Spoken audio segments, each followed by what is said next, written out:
This is the Haulin Assets podcast, where we show you how to start and run your own trucking company. Ever wanted to go out on your own? Follow Chris as he goes through the highs and lows of running on his own authority.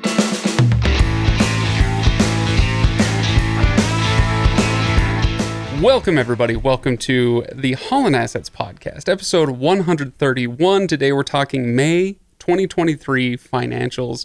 It's back to a financials episode after the very long and sprawling fuel episode that we did last time. So I am your host, Craig. With me, as always, Chris. How's it going? Going well. How are you? Yeah, not too bad. You excited for a nice, easygoing financials episode? Yeah, that last episode took quite a bit more work than most episodes do, but I think it turned out pretty well. So yeah. I'm excited about it, and we've already had some pretty good interest from folks. So if you haven't listened to it for some reason, go back and listen to the Fuel Stream episode on fuel, and there's some really good things in that one. Unless you hate keeping your money. Yeah, hate saving money. You're weird. And just to give people a little bit of a heads up, we may, I don't know if this is fully confirmed yet, but we may end up doing 2 financials episodes in a row. I'm sure that this will burn down the world. Everybody needs to know this. But for those who keep track, we usually alternate between financials and the other topics. But as Chris pointed out, we don't want to do June financials in August. So we're going to kind of try to get a step up on that. We may do another one of those next time. So HaulinAssetsLLC.com is where I tell everybody to go at the beginning of every episode, and I hope you do that for full show notes. And go to MotorCarrierHQ.com for the tools, the resources, the phone numbers that you need to get yourself started, get out on the road, and leave us a positive review. Come hang out on Facebook, all those things. Chris, am I forgetting anything? I think that's probably it. All right. Yeah. So how's your week been? It's been good. I've been out on military leave for the last couple weeks. That's part of the reason that we did the last episode remotely. Is because I was in Montana. Such a beautiful state. Oh, I love Montana. I mean this very literally. Every single time we cross the state line on like a family road trip or something into Montana, my dad goes, "Oh, God's country." It really is. It's God's country. And usually military training ranges are the most ugly, worst places in the world. Fort Harrison, just outside of Helena, Montana, is not that. Yeah. Well, there you go. Well, did you have a good time then? Had a good time, yeah. Went fast. Did some fun stuff. Got an airborne jump in. That's always fun. Did you really? I did. How many of those have you done? I've only been in an airborne unit through the span of my career for about 6 years total. So I've done about 30. Wow. Okay. 30 jumps. And so you're in an airborne unit now. Yep. So you're certified to jump solo and carry a gun. Yeah, they in the static line jumps that I do, there's no way to jump tandem, or at least no way that I know of. And so you're always on your own, but you don't have to worry about pulling a ripcord. So it was a fun jump. We did it out of a Chinook helicopter. That's fun. And then we did with full combat equipment. And then we did about a 6-7 mile foot movement to an objective, and it was fun. It was that's a heck of a day. Yeah, it was a good day. It was a long day. It was Would you say that beats driving a truck? Oh yeah. I mean, driving's fun too, but I mean, there's nothing like jumping out of a perfectly good aircraft with military equipment on you and landing in a drop zone. That's good stuff. Nice. Well, speaking of trucking, Chris, how's the company going? Any exciting stories or things to share? Yeah, it's been good. It's actually been really busy. Last time or a couple times ago, we talked a little bit about going out and finding some new relationships with shippers. Been making a lot of phone calls, doing some visits, gonna meet some new shippers that we were trying to let us do some loads for, and gonna do some face-to-face. We've been able to set up some face-to-face appointments with those guys, and then some other guys that we've met with before that haven't quite gained traction yet. But it's a long game. You can't just show up one time at somebody's doorstep and say, "Hey, send me work." Right. Oftentimes it takes a while to cultivate those relationships, and so we're just doing that cultivating. So much of that, and this, again, I talked about this a little bit last time, but I've done sales. I've been in that game before, and that's essentially what this is. If you're trying to cultivate relationships with, direct relationships with shippers, you're selling yourself and your service. This is a sales job. And it's as much about timing as it is about anything else, about your ability to sweet talk them, or, do you have the best pricing or whatever? Do you have the jets flying over? People say they can't hear that. Did you know that, Chris? I haven't, but that one was pretty loud. They've been flying all day long today, because my office in Ogden is right over their flight path, and they've been going nuts today. Yeah, they really have. Yeah. Anyway, but I was going to say it's as much about timing as anything else. And so you go and introduce yourself to a shipper, and they say, hey, it's nice to meet you, but we're not looking for anybody right now. Great, no problem. Here's my card. I'll follow up with you in 3 months and see how you guys are doing. And it's that follow-up, staying front of mind, so that when they are in need, you're the one that comes up. Or you do happen to give them a call the week that they are looking for somebody.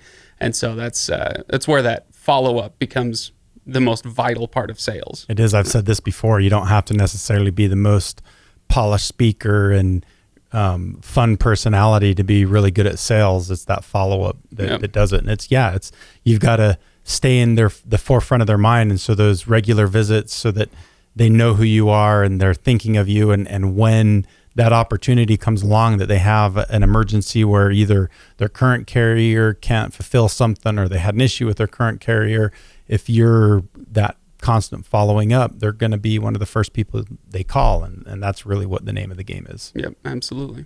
So how's it going with Brad? And who's Brad? Remind everybody who Brad is. Brad is the operations manager that we hired, started the 1st of May. He's doing really, really well. There's a lot of things kind of to talk about that's happened at Haulin Assets in a little bit. So we'll probably take a little bit more time before we jump into the numbers than normal. One of them's just Brad. I mean, he's been great. There was a time where, I was gone for the 2 weeks that Nate was also gone for a few days during that period. And Brad kind of had to hold the fort down all by himself and just did a phenomenal job anytime. He's a problem solver. So when challenges or issues pop up, he's able to find a way to solve them. And so it's nice and gives us a peace of mind that we've got somebody that's competent and capable to handle things if both of us are unavailable. Yeah. And so he's been great. And it's been a baptism by fire. Anytime you step into a new job, there's always a lot to learn, but he's learning things quickly. Like you take, for example, while I was gone those 2 weeks, we had a new truck come online. And when a new truck comes online, there's a lot of work to do. Not only did we have a new truck come online, we also had a new driver come online. And so that whole week, I wasn't available, and Brad was taking a big chunk of that. He got the truck and trailer registered almost all by himself. It didn't take a whole lot of help from me. He called and asked just a few little basic questions, and that surprised me. It was awesome that's usually a part of the business that I handle. He was able to get it all taken care of with just a tiny little bit of coaching. Bringing on you forget how much, even though we've done this so many times in the last several years, you forget how much time it takes to bring on a new truck, get it all set up, ready to go, do the registration, and then orient a new driver and do all that. And so the last couple of weeks have been just crazy busy with that kind of stuff. Yeah.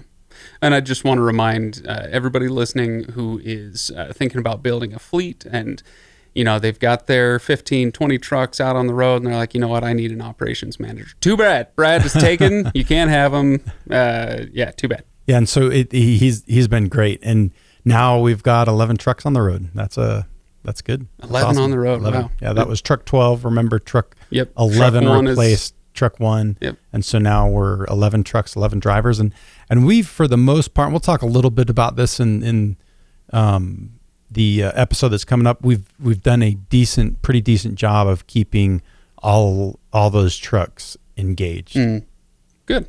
Yeah. All right. So that means hopefully the numbers should start picking up, which again, we're going to get into, but as you said, we've maybe got a few other things to talk about before we get to the numbers.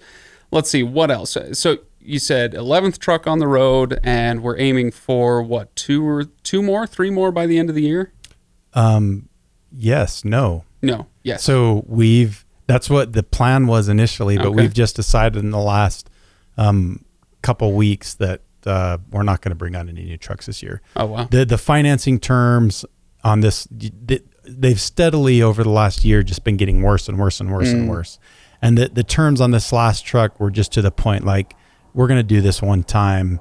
We've had to come up with more money. The interest rate's worse, which means, more money, bigger payment. And we just don't feel comfortable right now adding any more trucks to the fleet. So we're actually putting a pause for the rest of the year. Just need to wait till the market corrects a little bit. Yeah. So that you can do that. And it gives us an opportunity to kind of take a step back, work a little bit more on our operations. I've talked about scaling a business quite a few times, and in a situation like this where we kind of consciously make an effort to not grow aggressively for a while, which I've done in other businesses as well, it makes for a really good opportunity to kind of polish things up, improve your systems so that as when you're ready to kind of pull the trigger and really grow again, you've got things in place better, and your growth tends to be a little bit smoother. And so we've just decided, with the terms on the financing of new trucks, that this is a good time for us to kind of improve what we've got and set up better systems and let kind of some of the money catch up for a little bit. And we're just going to kind of put a pause on adding new trucks. Well, let me put you on the spot for a second, Chris, because this is not in our notes. This was not planned to talk about, but the question burns in my mind. If Haulin Assets is not willing to add any more trucks right now with the market as it is, what do you say to somebody who is an employee driver and has been thinking about pulling the trigger and becoming an owner-operator, and then they hear you say, oh man, these terms aren't very favorable, this is a tough market, whatever. Is that going to go for them too? If somebody asked you, would you say, hey, give it 6 months, see where it's sitting? Again, I'm going to say kind of what I've said, periodically in the past, that everybody's situation's a little bit different. It kind of goes along with that mentality of you want your hook in the water when the fish start to bite. I would say if you're in a position financially where you can do that, you can accept those terms, and you can make things work, and that kind of gets things going. It's not necessarily a bad time. And we're going to talk a little bit more about this. I think we've hit bottom. Like the signals are showing more and more. I'm seeing more and more that I think we've hit bottom as far as the market goes. And I think we're just going to things are going to kind of continue to improve. And so with that improvement, that's when you want your hook to be in the water. Right. And so it really, again, it just boils down to somebody's personal financial situation. And if their financial situation is good, oftentimes when you start anyway, you're going to buy a used truck. So the financing isn't going to have as big of an impact, where we've been, every time we buy a new truck and trailer, I mean, we're putting out, $250,000 at a time, a little bit more. And so that has a bigger impact on the financing terms, has a bigger impact on that. It means you have to put more money down. The insurance, the interest payments are higher. And so if you're not doing that, it might not be as big of a deal. And especially if you're an owner operator, you can do things with overhead. Your efficiency with your truck's typically going to be higher, because you're going to, if you have a driver quit on you, you don't have a truck down for as long as time, because you're not going to quit on yourself, right, as an owner operator. So there's lots of things that as an owner operator you can do that can kind of help mitigate some of the challenges of the market. Yeah. All right. Well said.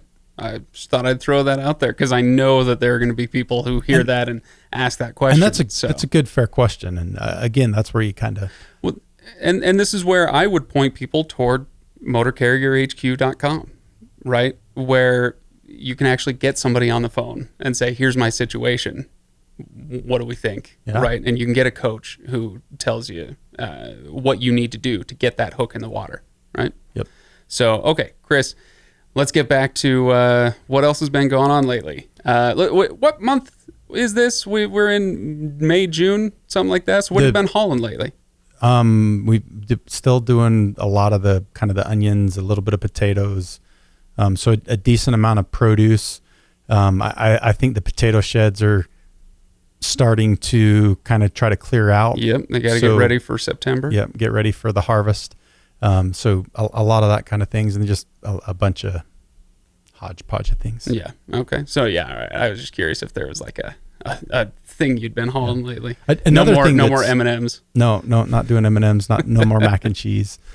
Another thing that's kind of interesting that's happened over the last little while is we hired back a driver, one of our previous drivers that had left to go somewhere else, and decided that other opportunity wasn't as good as. Turns out the grass wasn't greener. The grass wasn't greener in this situation. Came back, and that's the second time we've done that, and I think that goes to show that we really do try to keep to treat our drivers well, and that's one of the things that's kind of helped us to not have a whole ton of downtime with trucks. That's another thing that as this episode goes on, we're going to talk a little bit about downtime and efficiency of your trucks, and keeping them on the road and rolling really is one of the things that has such a huge impact on your profit. Yeah.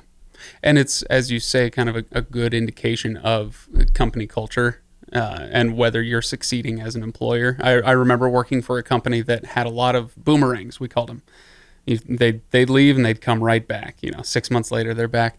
And it became kind of a joke, they boomeranged. And it might be a joke, but it's also not, because they find out that, the grass isn't greener. So it's a good indication to you that you're doing a good job as an employer.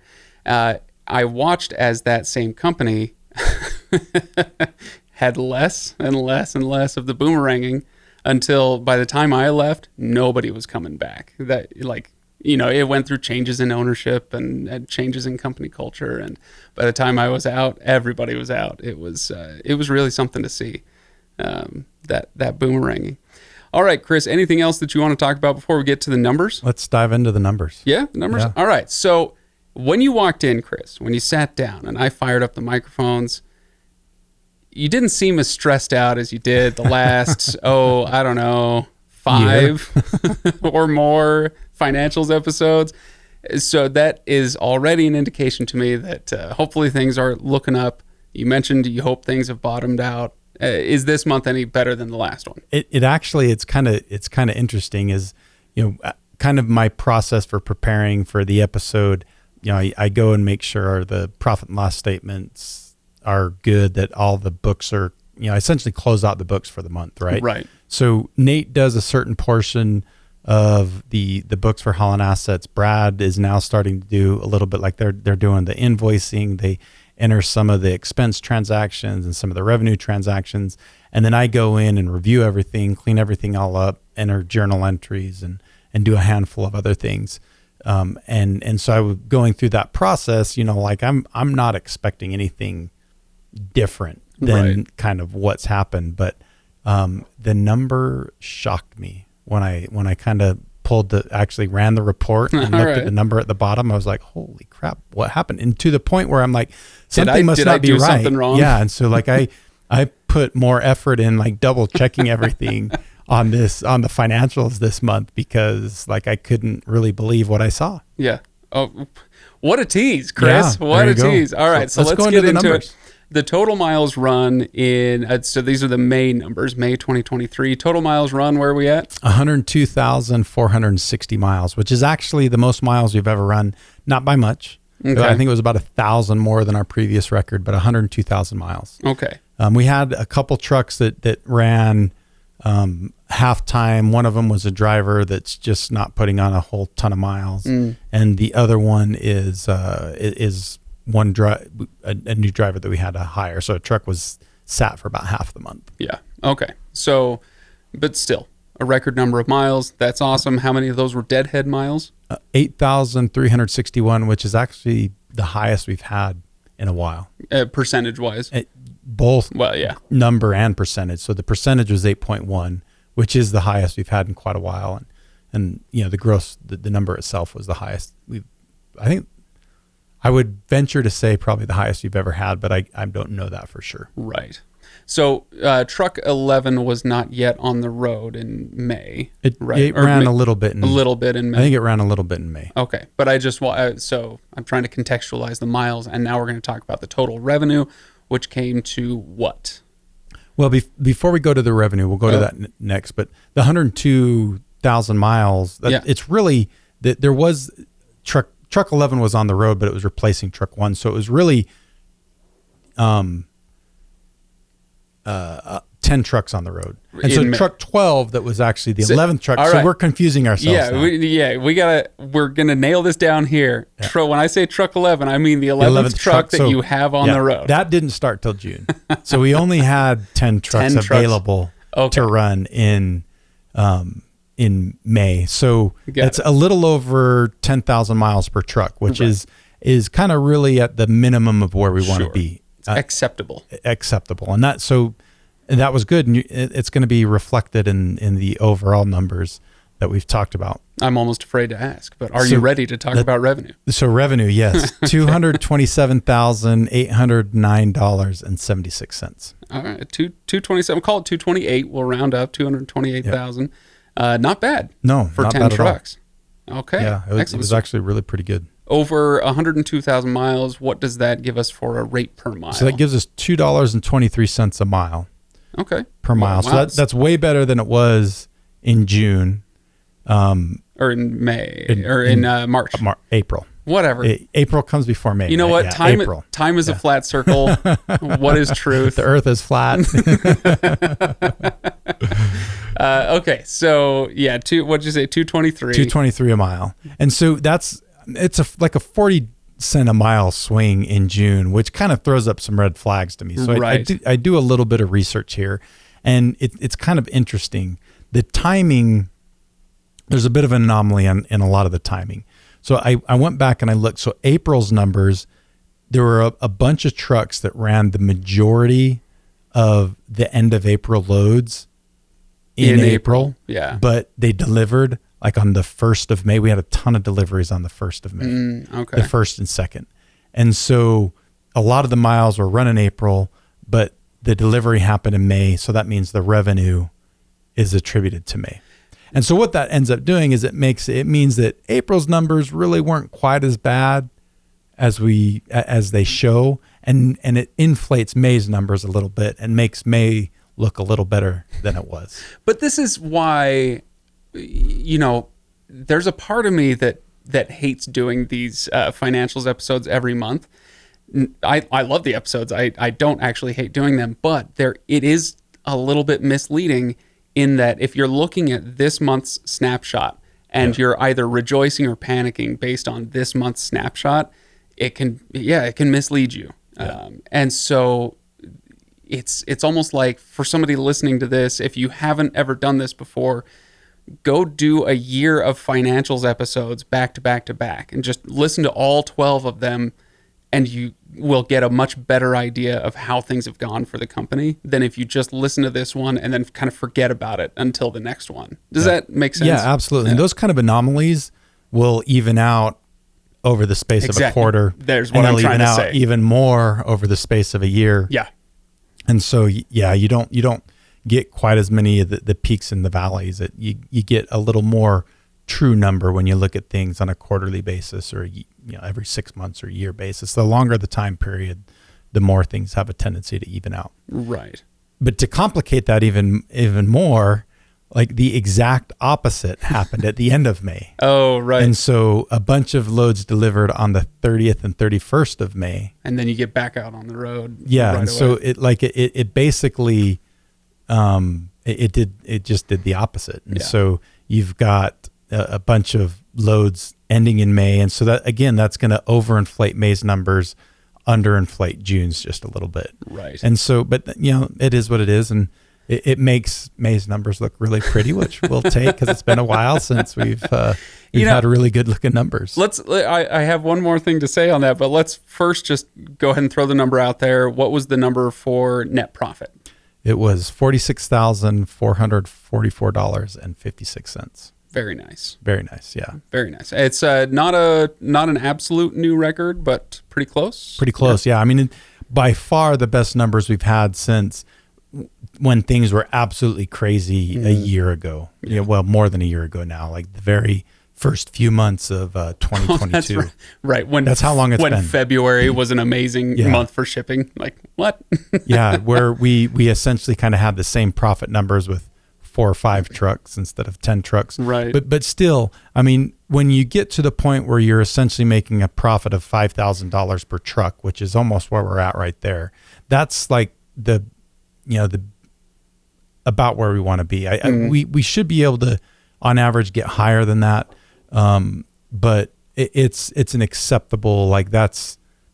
It's a bit like the Deadhead miles. You have where you want to be, and yeah, there's some wiggle room, and it's not a disaster if you go above that, but we want to see it at 5% or less. That'd be great. Yeah. So what you're saying is the $5,000 per truck is a bit like that. This is our baseline goal where we want to get to. Is that fair? Yeah, well, I would even say it's probably a little higher than that. Although you probably look at it as a range, right? We probably want to be somewhere net profit of between $5,000 and $7,000 per truck. Right. And so we're on the bottom end of that good range. Yeah. And so in all, it's good. Yeah. And, if we stayed there forever, it's not going to be the worst thing in the world. Right. Well, the other thing I was going to say, I was talking about tempering your reactions to whatever numbers by looking at the bigger picture. Look at the quarterly numbers, look at the yearly numbers to put this month in context. But at the same time, Chris, you know what? It's pretty nice when you see that number pop up and you go, oh gosh, I got to double check my spreadsheet here. Is this really true? It's, take a minute, pump your fist. Hey, we had a great month. That's awesome. When I told Chet what the numbers were, he's like, he threw out a few expletives and calling me a liar and all kinds of dirty names. And so I kind of had to walk him through the numbers and like, oh, okay, good. My guy, I don't believe you. I thought you were lying to me. There you go. That's awesome. Pulling his leg. Okay. Well, any specific numbers you want to pull out? Anything from the profit and loss statement that had an outsized impact on these total numbers? Yeah, let's talk about a few things because there are some anomalies in this one. The first one is if you look at the damages, it's a negative number. And you're like, well, how the heck can you get a negative number in damages? Well, what it boils down to is we had a shipper that damaged one of our doors on the back of our truck. We got a bid to get it fixed and sent that to the shipper. The shipper sent us a check for that amount, and we may just sit on it because the door is still functional. It's mostly cosmetic. Well, it is. It's all cosmetic. And so we're not going to get it repaired right away. So that's what I did with that is I put that money in the damages category. And so we actually kind of made money in damages. There you go. And that does speak to, you can't get that negative number if there's a whole bunch of other damages going on that you are paying for. And so there were a few damages that we were paying for, but the net was that it was like 3,000 something in damage. When the check that we got for the damaged door, I think was about 4, if I remember right. So, okay. All right. Yeah. And that always feels good. Yeah. Put a little negative number on there. Yeah. Where you want it. Yeah. A negative in expense is a positive. There you go. It's like anybody who's taken accounting 101, when they're 17, 18 years old and they have to wrap their brain around, wait, so a credit isn't always, and a debit doesn't. Yeah. You're trying to figure all that out. Depends on which side of the assets equals. So sometimes you're like, I love negative numbers. Great. Yeah. All right. What else do you want to pull out? So another thing that's pretty interesting in this one is if you look at the fuel expense. So I don't know if you've noticed, because unless you're buying diesel all the time, you may not notice this, but diesel prices have actually been going down for the last several months, kind of stabilized. It's really interesting because I should probably pull this up. I'm kind of going from memory here. Let's see if I can get this pulled up. Sorry, bear with me. We spent just under $62,000 in fuel in May, and we have had months. Let me see if I can see this here. It's been way more than that. With fewer trucks. So like you take, for example, in January of this year, it was $76,000 in fuel. Christmas. In November, it was $75,000 in fuel. September, $68,000, and so and we did 70 in July of last year.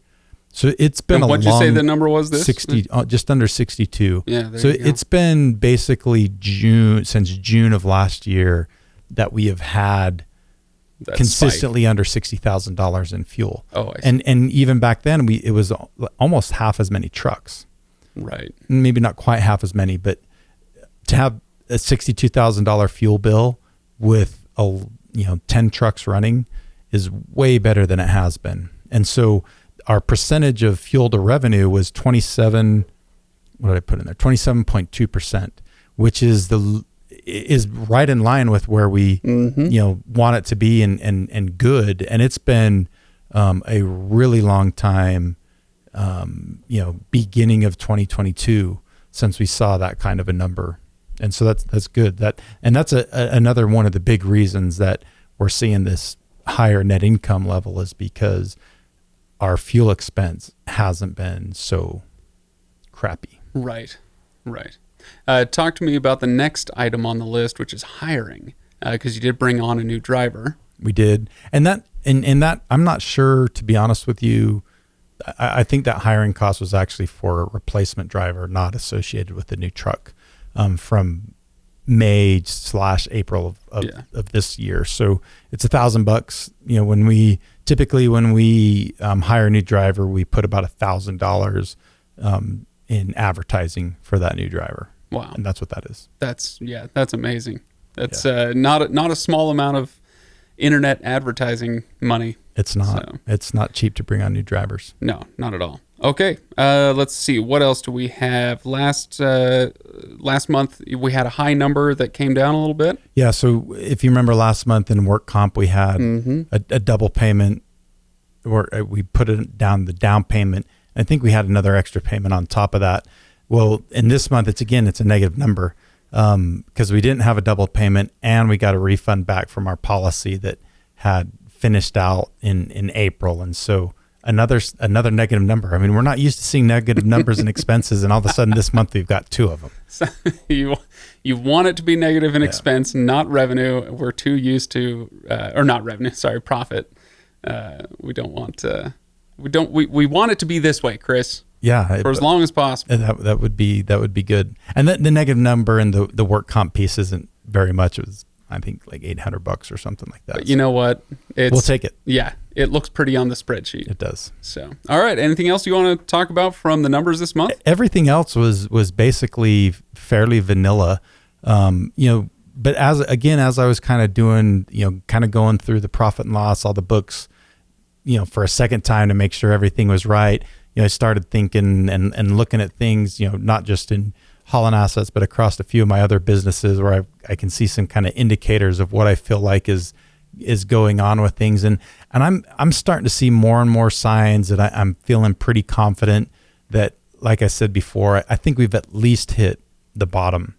And I think if not actually starting to go up just a little bit, the next several months, and especially when we get into like October, November of this year, that's really going to be the telling piece that tells us, okay, has the market corrected? Are we doing better? But my gut's telling me that at a minimum we've hit bottom, and it's not going to get worse. Okay, well, an excellent bright spot this month. If we're looking at it, short term or we're looking at it long term, it's a nice bright spot with these numbers. And Chris, if we were to have an impact tip, I think today's might be take the long view, just because we've talked about it a little bit, right? Yeah. So whether it's an awesome month or a really crappy one, put it in context. That doesn't make it any less crappy or any less awesome, but make sure you take that long view and understand your numbers beyond just what they look like at the close of your month. Yep. Right? And that's a good point. I think that's one of the things that separates a lot of times really good business owners from not so good business owners is they always have that long-term perspective on things. A really, really good month isn't going to get them, they're not going to get overly excited about it. A really, really bad month isn't going to put them into a depression. Right. They can manage that. They see that. They have that long-term vision. Yeah. All right. Well, everybody, thank you so much for listening, as always. And I'll just remind you to go to Haulin Assets LLC. Give us a positive review wherever you listen to the show. Leave a comment. We'd love to see that. And go to motorcarrierhq.com for all of those tools, resources, coaches that we talked about a little bit earlier in the episode. Other than that, Chris, I will see you next time for what will probably be another financials episode. Yeah, it'll be most likely that's going to be the case because I don't want to be doing June's numbers in August. So we'll see you then.